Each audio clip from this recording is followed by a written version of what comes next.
Welcome everyone to SEO Office Hours. My name is Michael Chidzey. I'm an SEO here at Good Signals, and part of what we do along with special guests are these office hour sessions where people can jump in and ask their questions around their website and web search. By the way, nobody here is in the hot seat and we might not know all the answers, but multiple heads thinking about a problem should help. We have a bunch of questions submitted already, as you can see, which we'll go through. But if there's anybody here live on the call who has any questions, feel free to flag yourself in the chat functionality, which will be monitored. Also, there's usually a bunch of other SEOs on the call, not just the four of us. And I think one of the best things about SEO Office Hours is everybody else also sharing their perspectives.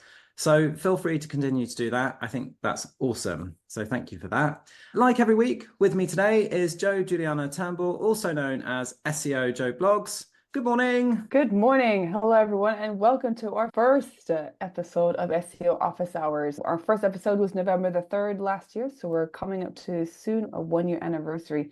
Welcome, Laura, for joining us. Jordan, Albert, Walid. We have Boran, Albert, Iraq, Ikra, Emily, and Simon as well. Thank you very much for joining us today. I'm really pleased that we have another jam-packed SEO Office Hours.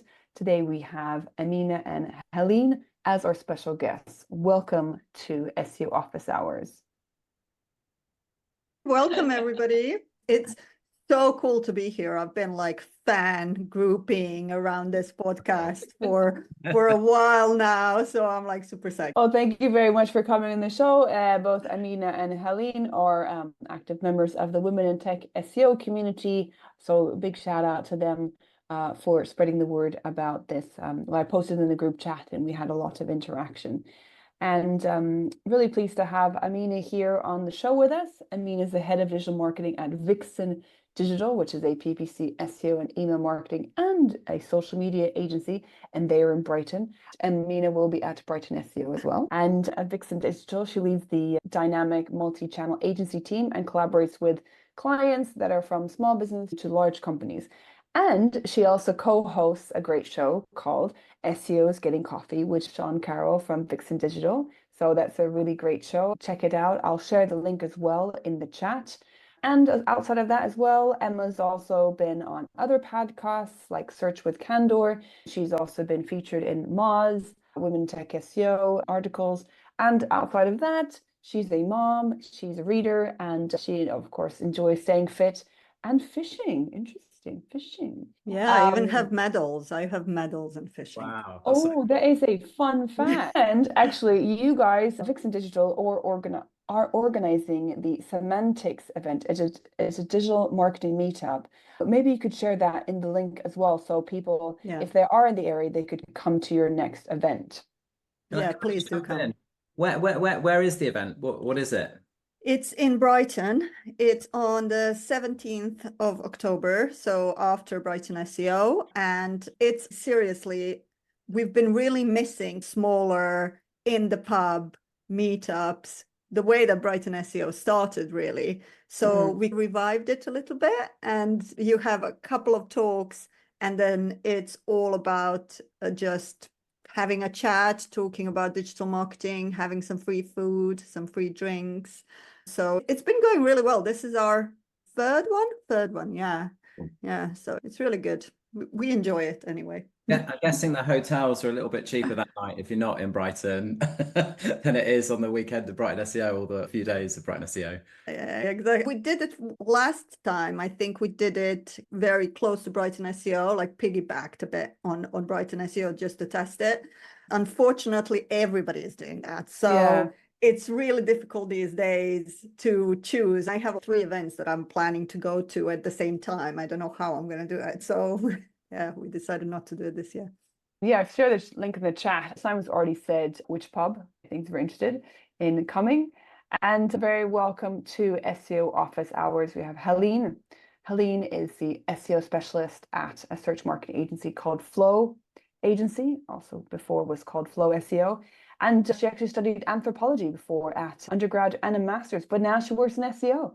This is a very fun fact about that. She thrives in analyzing complex data sets. She also likes to dig into what makes as human ethical marketing. So perhaps maybe a bit of anthropology studies coming in back from there. And when she's not actually speaking or writing about SEO and content marketing, she can be found exploring different towns across Europe, historic towns, attending food and wine festivals, or spending time with her cat and 3 chickens at her home in Slovenia. And she is coming to Brighton SEO in October. She has spoken at Brighton SEO as well, and she contributes and has contributed to publications like Search Engine Journal, Women Tech SEO, BuzzSumo, and many more. Helen, you are a very busy person indeed. Yeah, a little bit. So yeah, your anthropology has come into then your element of SEO. So that's very interesting because I think not everyone studies, of course, SEO. So it can be difficult to come into that. And it's good that you can have these transferable skills from your past degree and help you in your current work. This is a whole topic I could probably talk about for hours. But yeah, I think there's so much that's transferable in the way we think about SEO and human experience on the internet. Anthropology is definitely an asset there. Oh yeah, I'm very interested to actually find a bit more about you, but yes, we don't have loads of time, so I'm going to pass. That's not one of the questions for today. Yeah, but I'm going to pass back to Mike actually, and then he can go through the questions. And then I would like to just highlight maybe a couple of things happening in Brighton SEO as well and share that in the chat. But we'll go back to the questions first. Awesome. Okay, first question. Okay, we'll start with this one. The core update has luckily not affected my website, but there was a bug during the 15th and 20th of August that brought traffic down. Looking for Google to recover it soon. Have you heard anything? So obviously there was the August update, which finished, I think it was like the 3rd, the 4th of September. That was going on. But during that period when there was an update, there was some confusion and it turned out that there was a bug. Who wants to tackle this? Emina, you're nodding. Would you be happy to start off? Is that all right? Yeah, I can start off. So the indexing bug that Google had around the 15th, that's solved for a while now. I don't know the date when this has actually been resolved. I'm wondering how do you know that you haven't been impacted by the core update? Because the core update only finished rolling out recently. I would look into your data and see what is the impact and then see maybe you have been impacted with the core update. You're just not aware of it. So dig into your data. I'm doing a core update audit at the moment for a website, and there's a post on LinkedIn that I did the other day about what to check. So have a look at my LinkedIn if you want some ideas of how to actually do the audit. Great. That was my thoughts as well, that maybe actually it was the core update and not the bug. Helene, do you have any additional thoughts on this one? I am thinking the same thing. It's a matter of going back there and looking. It's a lot of confidence that you didn't get hit by the update when there's been some changes. So yeah, definitely go back and compare before and after data. Yeah. Joe, do you have any other thoughts? No, I don't, but you shared something, I think, before. Maybe that would be interesting for us to share in the chat. Yeah. Sorry, I was just verifying. There was a bug. It was between the 15th and the 20th of August. And when I get questions, I have a little sort of poke around and see to just check dates and things like that. And there was an article, I think it was in Search Engine Land or Journal. So I don't know if you've got that, Joe, or I've got it. But yeah, no, I'll just share that now. But I think that was fixed pretty quickly. So I think it's right. I think it's probably more to do with the core update, not the bug. So I'd probably suggest looking at that. Okay, let's jump. Look at that. The first question done. Who'd have thought? We're a couple of minutes in. Nailing it. Our website, as it currently stands, is somewhat disjointed. We find ourselves facing a unique challenge. We serve 2 distinct audiences, direct consumers and advisors, with the latter guiding those consumers in their choices. While much of the content naturally overlaps, the level of detail and manner in which it needs to be presented to each audience differs significantly. Our objective is clear. We want to unify our messaging and enhance the overall online experience while still addressing the specific needs of each group. However, if we were to develop 2 distinct versions of the site where visitors choose their audience type before accessing any content, we fear we may run into issues with duplicate content. Simply deploying the rel canonical tag carelessly or without a proper strategy seems like potential complications further down the line. Has anybody here faced a similar challenge, or could you offer any advice on how best to proceed? So effectively, they've got two audiences. They've got consumers, and then they have advisors who have their own businesses who advise consumers. Content's the same. I guess the sort of knowledge levels are different because one group works in that area, the other doesn't. And they just want to work out, what should they do? Who would like to kick off on this one? Helene, go for it. This is a big one. First, maybe it's time to consult with an SEO if you have one, or if you're the SEO, ask around. You definitely need to be thinking about what is also going to be easy for you. So many companies want to make 2 sites. They're like, we have 2 audiences, 2 sites, let's do it.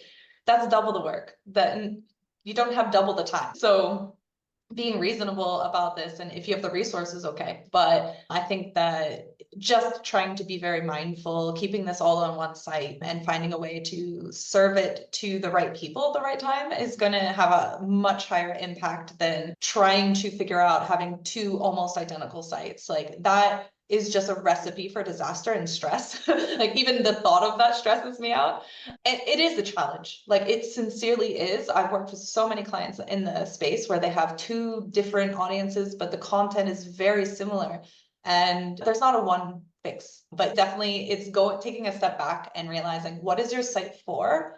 How is it supposed to serve your business? Where do you want them to land? What do you want them to read? And help guide them through that journey. It's not a straightforward answer, but this is a big SEO project, basically. Yeah, we might struggle to answer this in just a few minutes. Yeah. Emina, have you got anything to add? Oh God, I have so much to add here. But I'm not gonna rant or anything. I do sometimes rant. Basically, I was in this situation several times when I was in-house, but also now with agency life.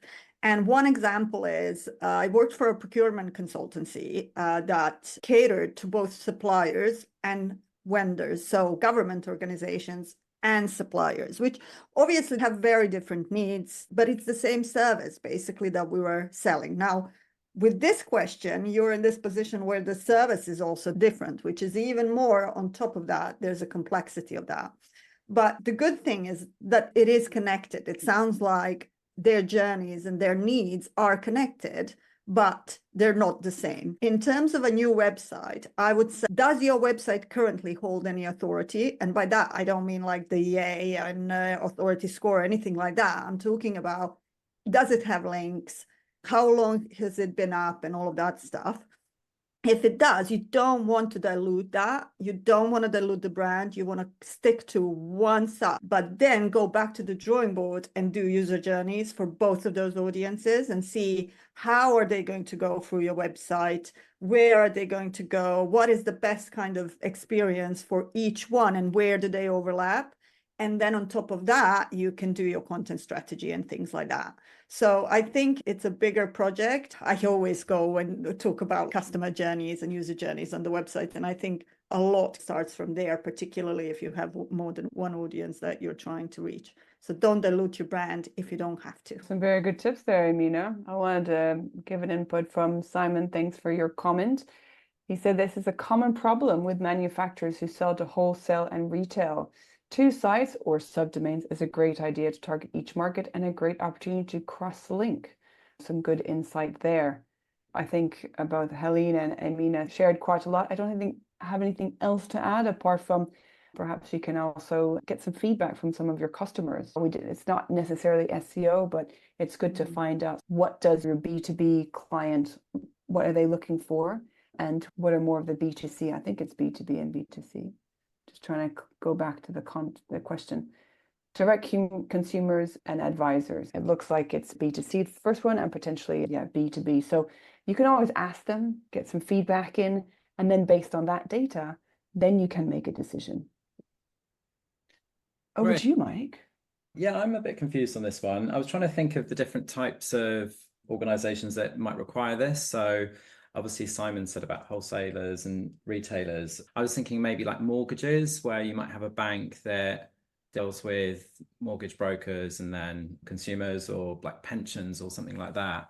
I feel like this is more of a business question than just an SEO one. That I'm guessing the audience sizes are very different, and I imagine with advisors, it's surely more about building relationships, but I don't know. It's a tough one. I think one thing I would be really careful of is not to do anything quickly and then have to reverse it. So avoid doubling the size of your website if you haven't already, and just work out that actually, could you find a way of creating a space on the website for, say, advisors, where actually you're almost creating some sort of contents or index to the relevant pages for consumers, where you could advise on this here, and that you can find more information about that. I don't know. It's a really difficult one. I think you need a whole, like Helene was saying, you need to sit down with an SEO and people in the business and work out what's most important. And sometimes it's not about trying to get in front of everybody from an SEO perspective. So if, for instance, you have consumers already on the site, maybe that's what the site's for, and not necessarily a tool for advisors. I don't think I was that helpful, sorry. No, that's good. It would be good if the person submitting the question has any other questions, maybe just sharing website would be good. We don't need to obviously say the website name in the call. But Emina, you said about doing some user testing as well. Yeah. Steve Krug has some great tips. Krug, some great tips. And then Imama was talking about how about main navigation with sections tailored towards each audience. Yeah, that's a good idea. Then it comes back to Helene looking to see what's the site about, or maybe Emina, you mentioned that. I think really we talked about sort of an SEO, but I think you can also look at your content strategy. What are your pillar pages and what are they supporting, or cluster pages that you want for this page? Natalie was talking about her website has a function to create hidden pages, which she can grant specific access to people. Perhaps you could create a private page for one pool of your clients. If this is only a private page, it can't be indexed. So lots of different answers here, actually. Lots of different answers here. Yeah, if you have any further questions, please do send us the link, because then we can further look into that. Otherwise, it's a little bit more generic. Back to you, Mike. We've got 2 questions down. Let's do a few more. Boom, look at that. Okay. Let's have a look. Okay, I like this one, very polite. Dear Good Signals, I'm having a hard time getting other websites to link to mine. I've been trying to reach out to people, but it's not working very well, and I'm not getting many links back. I know links are important for getting noticed by search engines, but I'm feeling stuck. Do you have any tips or ideas that could help me improve? So this is a link building question. Are you nodding? Are you happy to start on this one? First of all, I'm not surprised that you're not getting any impact with your outreach. It depends on how you're doing it, obviously, but even like the best outreach these days, it's very difficult to get any impact with, because everybody is expecting you to pay for the links, and that's something that you shouldn't be doing. I know like everybody does it in the SEO industry, but it's a tricky one. Google says do not pay for your links, basically. So that is a rule. You shouldn't be doing it. Under the carpet, people do it. So what actually works much better is kind of part of digital PR and how you promote yourself as a business, and it's a big part of branding as well.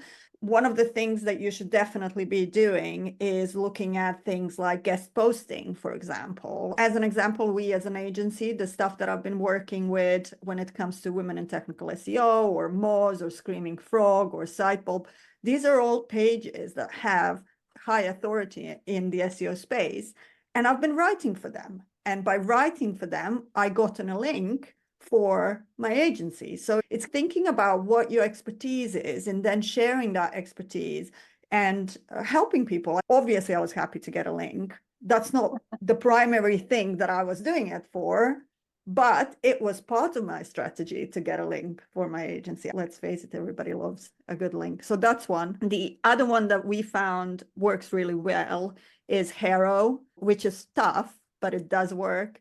Look at helping out a journalist. So there's a website called Hero, and journalists put in a request for an expert on topic X. And then you pitch whatever your company does. If you're an expert in that, maybe they're doing an article about kitchen appliances, you sell kitchen appliances, you're an expert on it, give them a quote on kitchen appliances. So that works really well. So those are 2. I'm sure that Helene has other ideas and stuff, because I talk a lot. I could be just talking the whole No, it's time. totally fine. Helene, know. have you got anything to add? How's your outreach these days? Oh gosh, I'm actually probably going to say the controversial thing. Ooh. Let's take a step back. Are you making content that's like worth linking to? If it's not, then they're not going to link to you. You can ask everyone, but if you're not providing anything of value, anything new, unique, something to give someone, that's step one. And that's hard. And a lot of people underestimate the content creation side of SEO. And the better your content is, the easier it will be to get links. 1,000,000%. I just wanted to add, I 1,000,000% agree.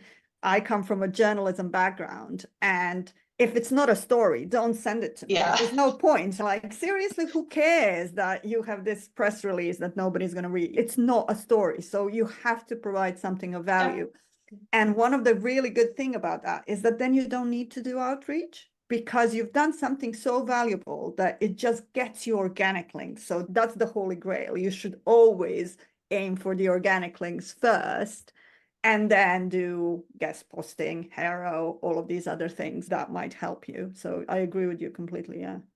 Yeah, being able to provide that value when doing outreach, like giving them a bold headline that's going to get them clicks, giving them something, giving them a graphic that you made when you're doing the outreach. If your content is good and you're struggling, it's about making connections with people. Engage in some reciprocity. Exactly. I used to do a lot of link building back in the day, and we did a lot of guest posts on other sites, but it was all about something that was interesting for the reader. Hannah actually does digital PR workshop. I've just shared it in the chat here. Hannah Smith, she's worked in digital marketing agencies. She worked at Distilled and Verve, and that was interesting. She's done a great PR course there. What I would say is you need to have an asset. So if you have something on your site, and she's mentioned that if you've got something good on your site, I talked about a story, or you could actually have a study as well on your site. Doesn't matter. So you work with a company like Kantar or YouGov in the UK, and you get a study based on a sample of 1,000 or so people, and then you get that on your site, and then something that's interesting, and people link to that. Of course, there are some people that work in digital PR, and they may have some other contacts that might be a little bit easier for you, but it is also very difficult for them to get the story out. Have a think about, why do you want people to link to your site? What do you have? Do you have a certain calculator, how to save money for retirement? Do you have something around moving abroad, what you need? Do you have something about digital visas that people need? Think about what is interesting and what you've done, and then link out to people. And another thing is, if you can be part of a community, so if you have, let's say, your own business in the UK, you run a theater, or you run online theater improv, see if you can pair up with other community colleges or community schools in the UK or in your area, and then you can write something on their site, just promote your event as well, or your workshops. So it's about thinking about, why would people want to listen to you or link to you, and then see if you can create some partnerships with other people, and you can help promote their work, and they can help promote your product or service. Simon said, build it and they will come, but maybe not quick enough for sales and marketing. Yes, it takes time. You can also do topic ideation as well. So think about, what do you want to write on your website? What's interesting? What do people want to find out about? And then they will come to your website. Look at Google Trends as well. See what people are looking for. Lots of things there. Back to you, Mike. If I'm honest, I love outreach. It's one of my favorite things, because I know that's not that popular to say. I love the sort of digital PR aspects of the job, and coming up with these ideas and content that people might want to link to. And I think where people make the mistake with outreach is they just blast everywhere and anyone. And I think that's the wrong way to do it. I try and only get in front of people that I think will genuinely want to cover what I've got. And sometimes it's not that it's not always in one of the major papers. Sometimes it's a specific trade magazine or something that's relevant to the client's business. And I know there are loads of tools that you can use where you can basically go, hi, first name, and all of that stuff. And I've tried and tested that over the years, but I personally go out to less people And when I say personalize those outreach emails, I don't mean hi first name, actually reaching out to them and saying, you know, what I've got and why I think it's actually relevant to them or to their audience or to the story that they've already written or whatever it is. But actually take the time to genuinely write those emails, which I know isn't very popular because we like to use AI or we like to do everything automatically. But I have a pretty good conversion rate. And the reason for that is because I only go out to people I think will genuinely care about it. I tell them why I think it's right for them or their audience or what they're already writing about or what they love or what it is. And I also make sure there's some sort of trust there. So I'm telling them about me or the client I'm working with or whatever it is within the emails, and try not to make it too long as well. So it depends on how fun the story is, but sometimes it's the case of just trying to break it up into a couple of bullet points that might be relevant to them. So usually if I'm spending a few hours, 3 or 4 hours on outreach, what I'll do is I'll probably have about 15, 20 bullet points by the end of the session where I've been looking through and seeing. And obviously, as I'm doing it, I'm thinking, oh, I've got a CEO, for example, that I'm working with. And I go to some places that interview CEOs and go, this guy's done some amazing things. It's relevant to this audience. They've got this story. And so I've probably interviewed that CEO beforehand myself, worked out about 15, 20 bullet points that make this person really fascinating and why somebody would want to interview them. And then as I'm doing the outreach, I'll pull the relevant ones and I'll come up with new ones as I'm doing it and so on. And also as you're doing it, by the way, it takes time to do it like this, but also when I'm doing it, I'm actually finding that person's email address and I've looked at what they share and what they also write about and all of that kind of stuff. It's not a case of just blasting, hi, Dave, I can see you've written this post on this. I think you're like this. That's never going to work. But yeah, whether it's some big PR campaign that we're working on, I'd say, I know people say organically you should, when you create something great, organically you'll get links. And I agree, over time you'll get coverage and links, but actually you need to let somebody know about it in the first place. And whether that's a TV show, a radio show, whether it's whatever, when you're revealing something or some stats, whatever it is, you need to get it in front of somebody first for them to see it, to then start writing about it, to then create that kind of ripple effect. I think it's really important. I think outreach is one of those areas as well where people give up. So they spend so much time on the idea and the content. And then I feel like that's where we win, where actually I'll make sure I put a certain amount of time just to reach out to influencers and things like that on a story that I'm working at. And if you can involve those people in some way as well, even better. If there's like an A-list publication that you really want to try and get your client into, actually reaching out to that journalist beforehand. I've gone on many coffees and things like that to find out more about them. I've caught up with them over Zoom and that kind of stuff. But just make sure outreach is so important. That it is important. I feel like it gets a bad rap, but I think if you take that more kind of public relations approach where you're building relationships, and actually the link is great if it's there, but for me it's more about, if I can get a huge feature about my client in a newspaper, to me that's a massive win. And usually it makes sense that they'll link to your story because you've got some sort of asset that has the full data set or whatever. Sorry, I've gone on way too long. Did anybody else add anything else to it? Or have we had any comments? We haven't had, no, nothing else. Actually, Laura shared something called source.app, source in the chat. Find the journal requests. We find the journal requests and you get the bank links. So that one might be an interesting one to try. Cool, great. Okay, let's go to the next question. How are we doing for time? Yeah, we're halfway through. Good. I wanted to say thank you everyone for joining us live. We actually got quite a few other people joining us after I said the first welcome. So hello Viola as well, Gatsby, Mikael, Laura. So we have actually 33 guests. Thank you very much. And if you are enjoying the show, click a like in the YouTube video. And also if you want to be a special guest like Helene and Emina, just message us. And those that are also watching the recording, you can join us live. It's every Friday morning at 9:30 a.m. British Summer Time. We're doing it every Friday and up until hopefully end of the year, Mike. Yes, although British summertime changes soon. It does at the end of October. Yeah. Just because I messed that up last time. We were an hour out with other people, so I'll try and give notice this time. So yeah, we're going to be running it every day, apart from, I don't know, we haven't thought about Brighton SEO, which is the first week of October. And I also want to do share with everyone who is coming to Brighton SEO this career planning live podcast. It's career planning without feeling overwhelmed, because it can, of course, be something that is overwhelmed. And Sarah, Tasman, and Jack are running this in person on Brighton SEO, and they've got free pizza, and it's a great session. I think there are about 80 people last time. So come on the Wednesday. It's free to attend for those that are going to Brighton SEO on Wednesday, October 2nd. Great. Back to you, Mike, for more questions. We're not sponsored by them or anything. Yeah, you're sponsored. It's just That was very but Sarah asked if we could mention the fact that they've got that. I went there last year and it was really fun, so definitely recommend it. Okay, this question. My website's sitemap has a no index tag and I can't figure out how to change it. Is that a problem? This was one that was a bit confusing to us, actually. I did some poking around this morning because I think Yoast is one of those that naturally, for WordPress, they apply the no index tag. So I was digging around about that, but I'll stop talking because I spoke a lot on the last one. Joe, would you like to start with this one? Actually, you did the research for this one. We did a bit of research around it. We can't say, oh, no, I just heard about this question. And actually, it was a bit confusing because we weren't sure exactly about the sort of question. I find it hard to do two things at once. I did have the answer here. I've just been sharing the questions. So it's not a big problem that the sitemap has a no index tag.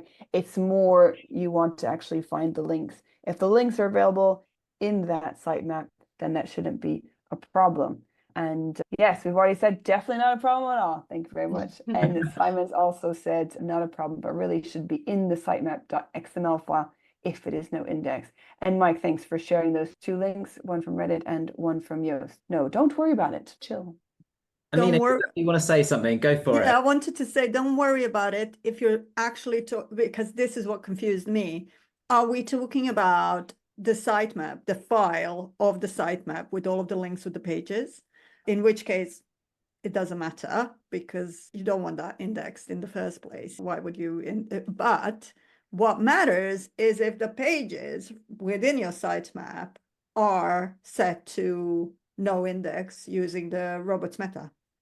And that's what you don't want. You might want it, but if something's not indexed, you don't want it in your sitemap. If you're not planning to index it, why would you put it into your sitemap in the first place? But what happens quite a lot is that people submit a sitemap and then they get warnings from like SEMrush or Ahrefs or wherever that there's no index pages within their sitemap. And those are the ones that you need to check because you need to check whether you want them indexed. And if you don't want them indexed, get them out of your sitemap. There's no point of them being there. So I don't know with the poster, do they mean the actual sitemap file or do they mean the pages within the sitemap? Because one is not a problem, one potentially is a problem.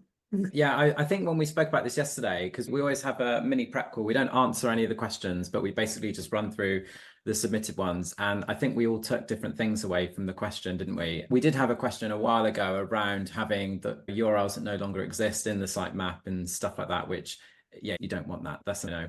Helene, have you got anything to add or should we jump on to the next one? I think you guys got it. Okay, cool. How do you fancy starting on the next one, which is basically what's the best way to learn SEO fast and what to avoid in the early days to save time and focus? To learn SEO. I always give the same advice that you need a playground website. There are endless resources out there. Alida made Learning SEO. That's a really great resource. It maps out all the different levels and different things that you want to learn. You cannot learn SEO overnight. It's not possible. There's too much, but trying to get that foundation, getting that basics, all that stuff is out there for free. Get yourself a website, buy a cheap hosting, and just start playing. That is the only way. It's the same as if you want to be a developer and you're coding. You can study code all you want, but you have to do it to see it in action. And I really think that's SEO. So just get a site up and start playing and have fun and see what happens. Amazing. What was your first site? Oh gosh, my early ones were from the 90s, so we won't talk about those. I'm aging myself a bit. But my main one, which I still have, is wanderinghelene.com. It was a travel blog. I started creating content, studying anthropology. I was very fascinated documenting my experiences. I wasn't getting readers other than my family, and I was like embarrassed. I was like, no, I want other people to read this, but I don't like sales. And then I read about SEO, and that was it. It actually was because I had a travel blog, I got interested in SEO, and it kicked off everything. So I went the opposite way, but I definitely learned everything through that, or just begging my friends, hey, can I audit your site? Can I give you some keywords? Can I do this? So there's always someone, your uncle, your cousin, your neighbor, your friend, they have a website. They have something for you to play on. So that's how you move from anthropology then into SEO via your travel blog. Basically. Oh, very interesting. It's a good way to save on like presents and stuff. Would you like some keywords for your birthday? It's true. Someone can buy you hosting. Why not hosting? Hosting expensive. Privacy hosting, SSL certificates. I actually did that for a Secret Santa one year at work where we had such a small budget and I really liked the person. So I did, and they were really into sort of making cocktails and stuff like that. So I set them up a cocktail making blog and bought them like a domain. And so I spent money on the domain, but did this thing. Yeah. So That's Oh, I want brilliant. you to give me a Secret Santa present. Yeah. Sounds great. yeah. I'd like to just emphasize what has already been said before. There is a lot of information out there. I do think learning SEO.ie, and Mikael also shared it also in the chat, is a great tool. And now maybe not to get distracted is like just focus on one area, because I think that there is so much really that you can learn that it can be difficult to remain focused and to try and save time. So perhaps what you could do as well is think about, okay, I'm going to do my SEO training. Think about your timeline. So now we're in September. Think about, okay, what I want to learn until December, and try and give yourself a goal. Like maybe it's 1 hour every day or half an hour, and then give yourself maybe a test to do at the end of that. So for example, there's the Blu-ray, they do a technical SEO course. They also do an e-commerce course. Obviously, Moz does a course too. So think about what you want to do and then focus on that platform, because it can be very easy to get distracted and it can be very difficult to focus. Great. Emina, what about you? How do you learn SEO fast? Oh God, there's no fast. I have this problem with this kind of everything needs to be fast, where minimum effort, maximum impact, it doesn't exist. You need to do the work. And it's the same with SEO. I echo what others have said. Build a website and break it. Play around with it. My first one was in Dreamweaver. Apparently, it's still going. So I found it the other day. It was so embarrassing. Yeah, I actually posted it on LinkedIn. Oh God, oh my God. I had my contacts on there. Anyway, I digress. Learn by breaking things as well. Don't break clients' websites. Break your test site. We have one now going at Vixen as well that we're constantly playing around with. Resources online. Also, a really good way of learning that I found is I spent a ridiculous amount of time on LinkedIn. Now, it can be a jungle there. There's some advice that is really bad. And with experience, you'll know who to follow, who to not follow. But get yourself some advice on who are the experts that you want to follow, and then follow them on LinkedIn. And spend some time. I do that in the morning. I'm very sad. I wake up at 6:30 and then spend more than an hour on LinkedIn while I'm having my coffee. But it's my learning time, and I learn a lot from other people that are in the industry. So I think it's important to get yourself into these communities. And in terms of focus, I'm terrible when it comes to being interested in things. I'm interested in everything. I've decided to own it after more than 10 years in digital marketing. I'm just owning the fact that one day I'll be interested in this, the other day I'll be interested in that. So that's fine too. And it's okay to be curious. But yeah, try, and if you're like me, what I do is I've made my peace with the fact that I'm interested in everything. But then I do jump into everything. And I focus on that thing that's interesting for that moment. I really focus on it. And I know that I might not know everything about it, but I will know enough to apply it. And then I go and break a website. Yeah. I like to go break your website. I also wanted to mention about newsletters. So someone in here, Jordan said, subscribe to newsletters, keep on top of the latest ones. SEO is constantly evolving. So there's a great one by Aledo Solis. I think it's got 33,000 followers now. It's the SEO FOMO, comes out every Sunday, and it's really great recap. There's also a wonderful newsletter bit smaller followers called The Signal. That Hey. comes out also every week. So it's curated by a great team at Good Signals. And they often have a roundup of what's happening with a few jokes in between as well. So I would look at that one as well. Always lots of jokes. I really like the advice of just doing it, just having a go yourself and creating a website. I think if you're in a job and if you've started an SEO job and you're basically working on somebody else's website, I would definitely recommend setting up a website on the side. That's what I had my first, I think my first website was a GeoCities website years and years ago when I was at school. But when I started after university, I went into employment and I wasn't allowed to blog for them actually. So I decided to create one on the side.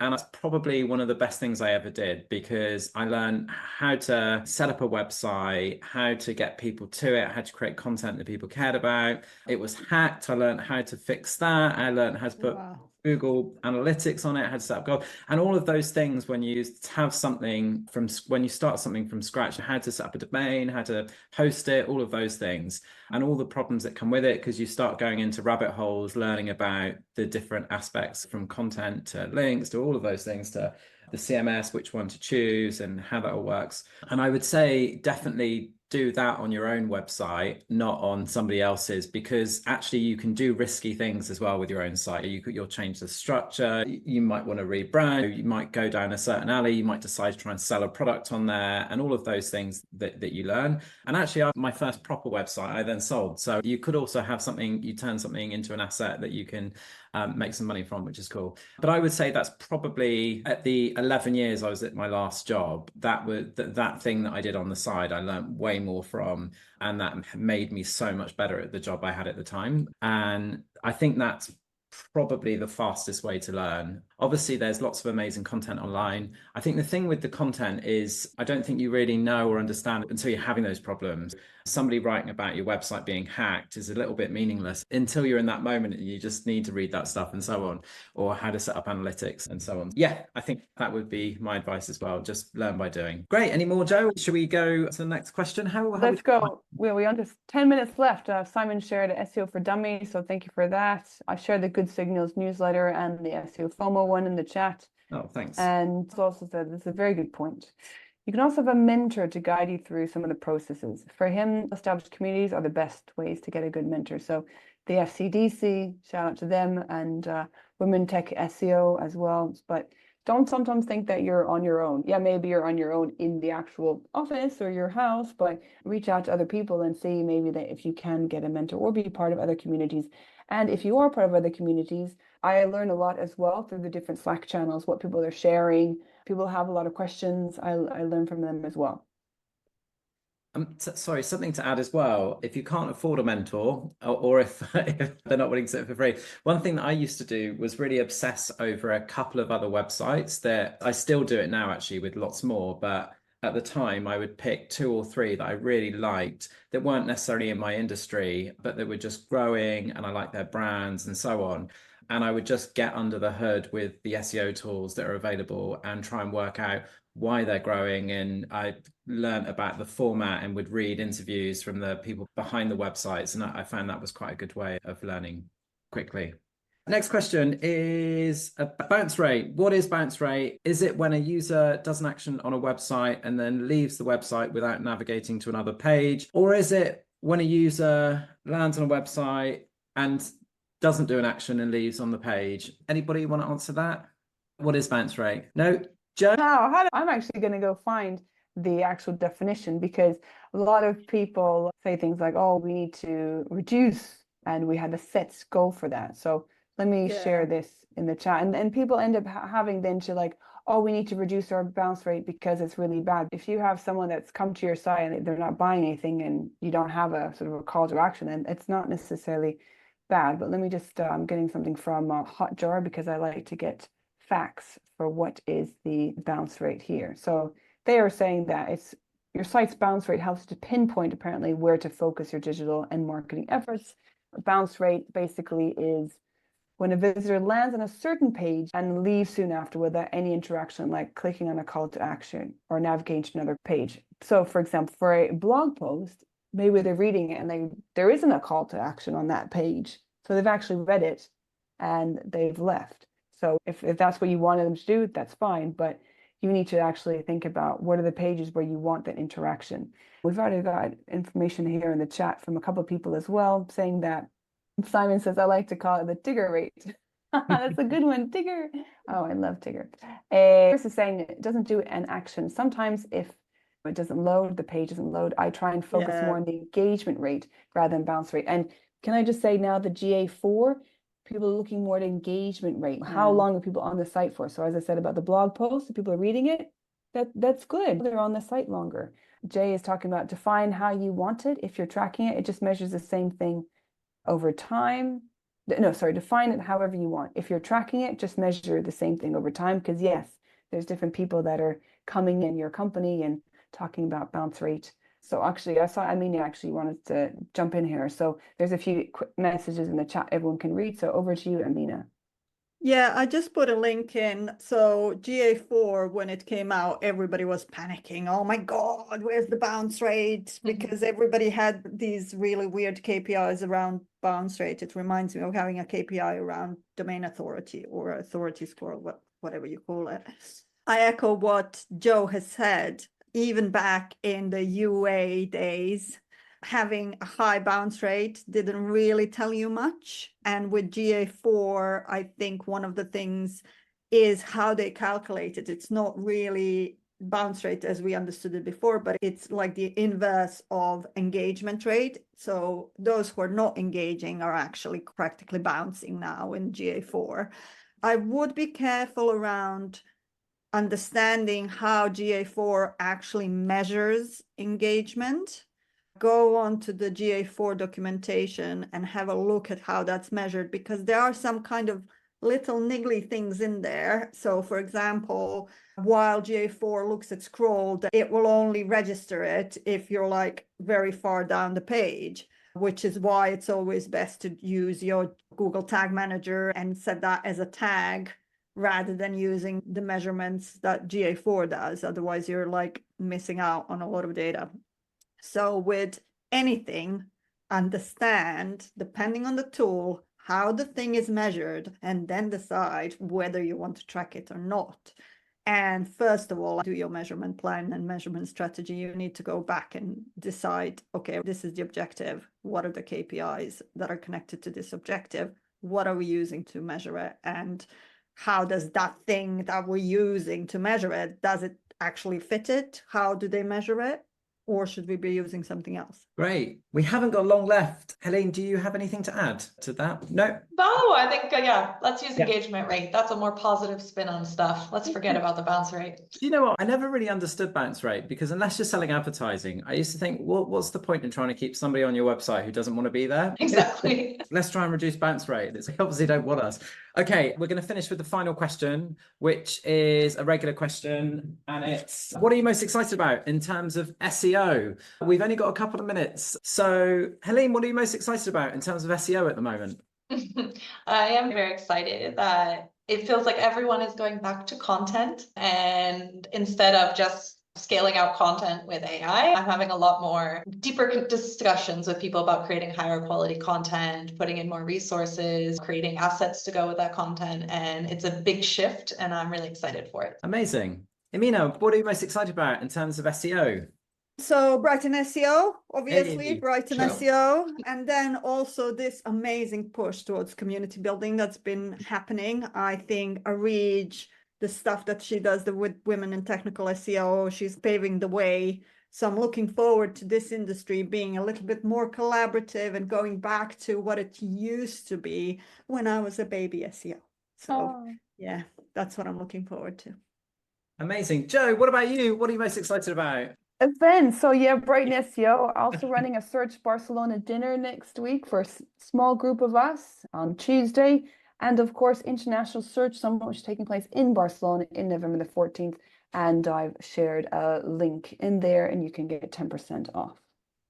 Cool. Okay. I think actually I said to Joe at the beginning that I would do this. Oh, you're okay now. Oh, yes. I bring my dog on today because he's not been on office hours before. Hi, Miles. This is my dog. Okay, thank you so much for everybody who joined us. Oh, sorry, Miles. Thank you to everybody who joined us live. Thank you to those that submitted the questions. Thank you so much to our speakers. Oh, somebody's only just joining now, and that's bad timing. Thank you so much to our speakers. Joe, thank you so much for co-hosting. Thank you to those watching afterwards on YouTube, and I hope everybody has an absolutely lovely weekend. Thank you. Thanks, everyone. Thank And thank you, Women Tech SEO, for bringing us all together. Yeah, bye. Thank you. Bye. Thank you so much. Thank you.